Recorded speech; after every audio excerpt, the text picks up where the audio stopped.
Hi, Wally. Yeah, puppy. You good boy. How are you? Yes, I'm a good boy. Mr. Greyface. Yes, you are a good puppy. Hey everybody, it is Sunday, October 10th.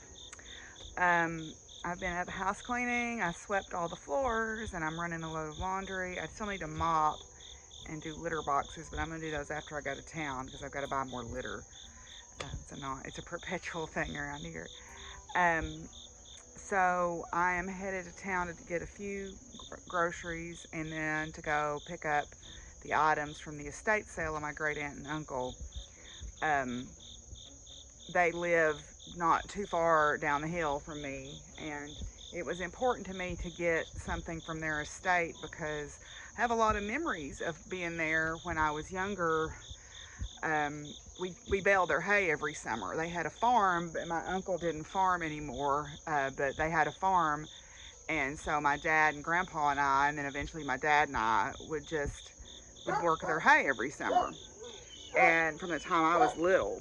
And so I would go and hang out with them some. And their son, who had been my dad's generation of people, is that right? Yeah.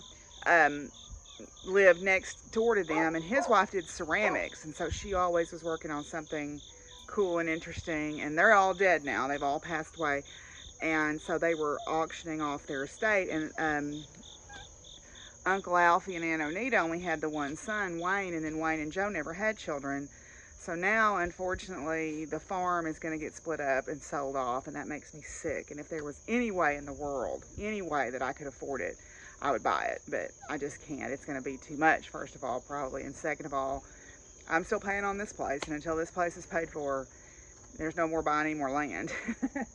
And I can't keep up with the mowing on this place, so I can imagine trying to keep up down there, too. They had a lot of stuff in that estate sale. There was a lot of, outdoor horse-drawn farm equipment that I wish I could have gotten, but it went really high. My great aunt had a huge collection of salt and pepper shakers. She just had cases full of the things. That was her thing, I guess. And then they had, all of Joe's ceramic stuff. And Joe also was an Elvis Presley fan. And she had the actual original, like, LPs and all this stuff from the 60s and the 70s and the 50s. So she had that stuff sold really high, too. I don't know what part of the family is doing this. I found out about it because Miss Betsy told me about it. So I'm glad that she did, or I would have missed out on the opportunity to get something. But anyway, so I'm going to go pick that up on the way home. And I'll tell you, there's two things in there. Well, they're all special things. There's three things I've purchased. And they all have meaning to me, but there's something in particular that on the face of it doesn't look that impressive. But hopefully when I explain what it is, it'll make more sense.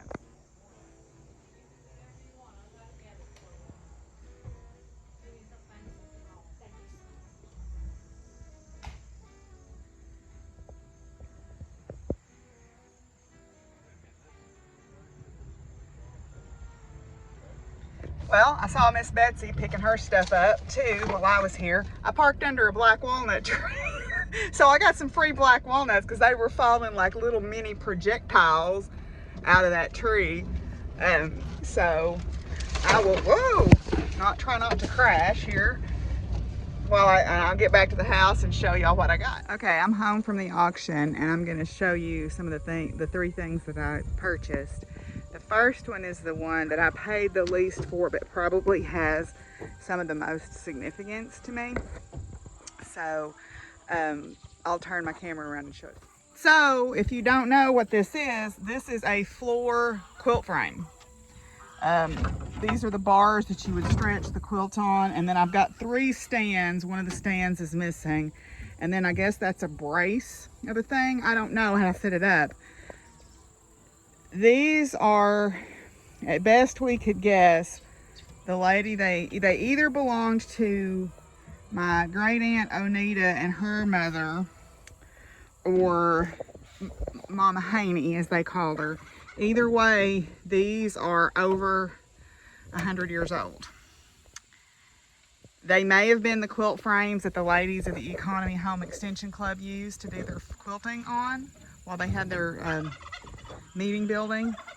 But either way, they're over 100 years old, and I paid $5 for them. So I'm gonna have a stand built, and if I ever get my education center going, we're gonna use these. So I'll have to look up how to use them because I don't know exactly, but I suspect you stretch the quilt with these little tacks here. And yeah, I don't know. I'll have to look it up. Hello, Reese's. What are you doing? Are you showing me how handsome you are?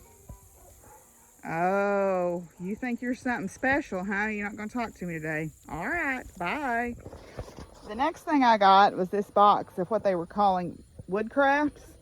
And this may not look like much, but my cousin made this and this and this and this, and I suspect these two and this. So these were all made by my cousin who did woodworking, and even though they don't look like much, I'm going to clean them up and they'll be part of my treasures from now on. Miss Betsy brought me this piece out of the paper. The local Chronicle, before it went under, used to do in Days Gone By or whatever they called it, or local memories, and they put things in. And she brought me this because of the column from 75 years ago. This was a 2016 paper. So in 1941, October 17th, okay? And, you know, there's people that I remember, like Reese Kreitz, purchased family-sized farms under the tenant program. That's actually down the mountain from me. And then, let's see, Hartzell Burnett is employed at the parachute manufacturing in San Antonio. Winfred Brock of Adkins Bottoms recently took part in the National Cotton Picking Contest. Okay, but the reason she brought me was this. Here we go. Berkeley Burris, who was my dad, Bill Lazenby and Wade Oates Jr. of the local FFA chapter has been chosen as the dairy team to represent the state of Arkansas in the National Dairy Show in Memphis this week in connection with the Mid-South Fair. Y'all, I had no idea my dad did FFA or was on the dairy team. So, good grief. You know, here's the 100 years ago. Oh, W.J. Matthews. Up to and including October 14th, gin 900 bales of cotton worth 15 cents per pound. And then John B. Davis and W.W. David have moved their families from Adkins to the Bottoms. Will bale 2,000 bale of hay from his 12-acre patch of alfalfa this year. Wow. So anyway, so this is... My daddy was on the dairy team. I had no idea. Hello, Reese's. What are you doing? Are you showing me how handsome you are? Oh, you think you're something special, huh? You're not going to talk to me today. All right, bye. Did you decide to come back? Okay. I was talking about black walnuts. These are some black walnuts from the tree down there. They were falling like little projectiles. I've got several in the back.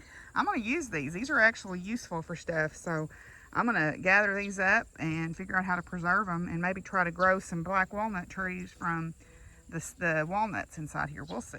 This is my other treasure that I got. And this is, I probably paid too much for this, but I don't care. This is Vaseline glass, or sometimes called uranium glass.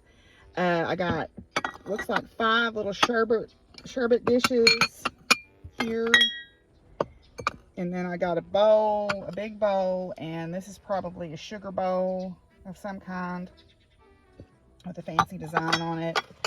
I got a little dessert cup here. And then, let's see, this is just a little jar of it, just a little decorative jar. And Vaseline glass, as I said, is sometimes called uranium glass because what gives it its distinctive color is the fact that it has uranium in it, which means it's radioactive. Now, granted, it's not high-powered radioactive, but I think that's pretty cool. I'm actually going to take this to class with me tomorrow and show my students. Easy. I got to get up. I got to go finish my work.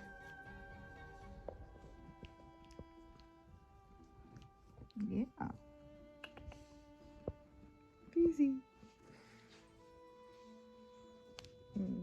getting up, am I? Okay.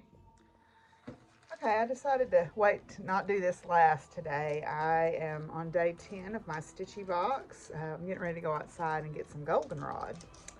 My friend Tim sent me a thing about tincturing goldenrod, and I know I've got some blooming right now. I was gonna gather up the pokeberries and try to do some dyeing with it, but I've kind of waited too late on those and wasn't really ready. So I might gather up what's still good, but a lot of them have already passed their prime. All right, day 10. Ooh, this one's pretty. Okay, so this says, so this is a Gentle Arts limited edition sampler threads. The Gentle Art limited edition, one-of-a-kind colorway. An excellent addition to your Halloween stitching palette. So this is just a one-of-a-kind colorway that I guess they did for the box. It is a gorgeous pumpkin orange color. So beautiful. Let's see. And I don't know how much is there. I don't know. Our sampler and simply shaker threads are color fast. However, we recommend the following procedure. Rinse threads in hot water before stitching. Blot on white paper to test for any excess surface color. Oh, okay. So, yep, there we go. Woohoo, that's neat. All right. Building my stash. Anyway, I'm going to gather up my stuff and head outside. So these are sumac. These are red sumac, and we also have shining sumac here. These forms of sumac are actually edible and used in a lot of Middle Eastern cooking. So what I do is I gather the berries when they're dry like this, and I dry them in my oven a little bit more, and then I grind them up. And they also make a sumac lemonade. It's a fake lemonade that tastes like lemons, apparently. So what we're on the hunt for is goldenrod. I don't spray my pastures, I mow. And so I let the wildflowers bloom, partly for my bees, partly for the other wildlife around. I just think it's a better way. I mean, yeah, my pastures by far do not look pristine, but I just don't care. I do need to get out and mow though, and mow down the ragweed. But we're looking for goldenrod because I want to tincture some. I decided to go ahead and get some pokeberries, as you can see from my fingers there. So I did a lot of foraging last year. I haven't done as much this year. I kind of ran out of gas on the whole garden aspect this year, I think because I spent so much time sewing. But I do love my property because it has such a variety of plants on it. So we're gonna come up here. If you're not sure what something is, there's some great apps out there. There's Picture This, and there's also Seek, which is a good app to use. Like, for example, we're coming up here. This is bone set. It's past its bloom, but this is bone set. I also make a tincture out of that. So it's good to have if you like sort of that interesting natural medicine or natural herbal thing. I'm a kind of believer in both Western and more natural medicines because, you know, if I got a broken bone or something, I'm going to the doctor. If I've got, you know, high blood pressure, I'm going to the doctor. But preventative medicine or making soaps or beauty aids or something, this stuff's really good for that. So I use what I've got. I think there's a balance to be had with stuff like that. So here I'm coming up to it is a beautiful stand of goldenrod. The bees are working it over here, trying to get the last of the pollen that they can get and stuff for their honey for the year. And so we're going to take some of this. I won't take nearly all of it. I don't want to do that, but we're going to take some of this.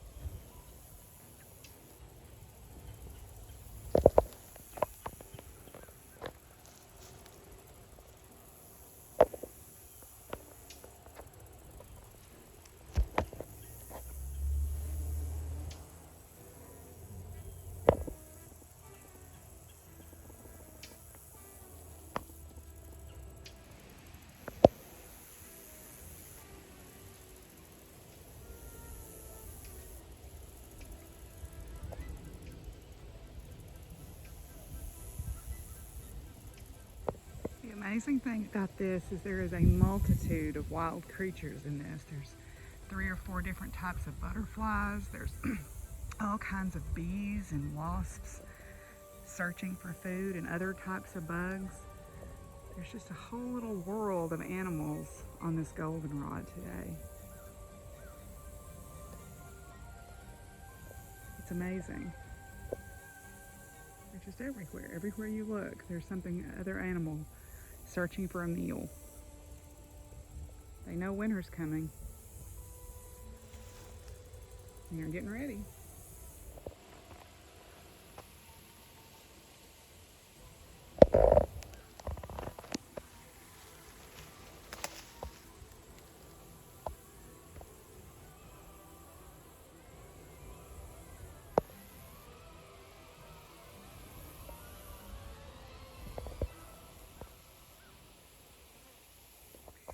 Here's some more bone set. This is late bone set, so it's a different species than the one I was showing you earlier.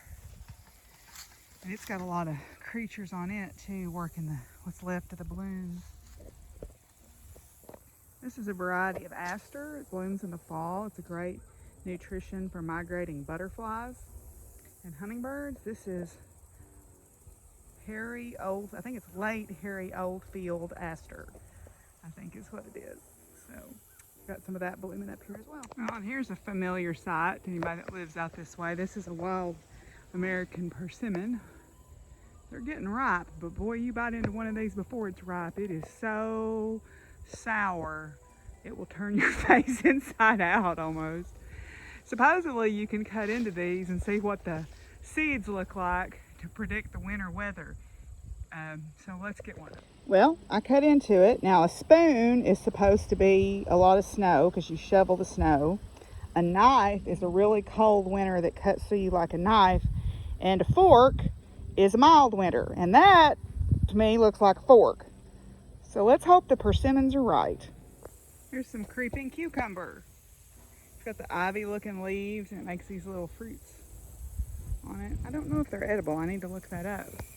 Because there's quite a few of them here in this crepe myrtle, which I need to trim back because it's huge. Yep, creeping cucumber. Well, I'm back inside. It's really warm outside today. I gathered up all that stuff and I'm gonna prep the goldenrod for tincturing. Tincturing is really straightforward though. I basically just make sure there's no little frinds on the flowers. Pack all the flowers in a jar, a glass jar. You can use any jar that's got a closing lid on it. Pack all of them in a jar, and then once I get them packed in there, I cover them with vodka. That's all a tincture is. Some flavorless alcohol. Some people use other kinds of alcohol, but I prefer vodka because I know it's potable. I know you can consume it if I need to. But I'll pack it in. I've got 100 proof vodka, or you can use 80 proof, but you pack it in there and let it sit in a cool, dark area for a couple of months, and then you've got tincture, and you can use it for different stuff. I mean, you can look up online what all you can use it for. You can also infuse oil with it and use it for hand cream or soap or whatever. So I'll see if I've got enough. If I do, I'll dry some. You dry it. For the tincture, you don't have to dry the leaves, but for infusing it in oil, you want to dry them because the oil will get moldy if you don't. So, but for tincturing, you can just use them fresh.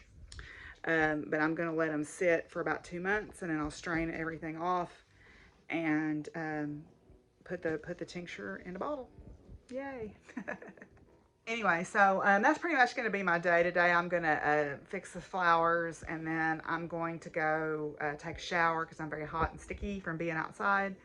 And then I'm probably just going to sit and probably knit on that Bowie shawl. I'm getting really close to being done with it, and I'm kind of motivated to work on it. I want to do some cross stitching, but I'm so close to being finished on that Bowie shawl. I kind of want to go ahead and get it off my plate. So thank you for hanging out with me today, and I'll see y'all tomorrow. Bye.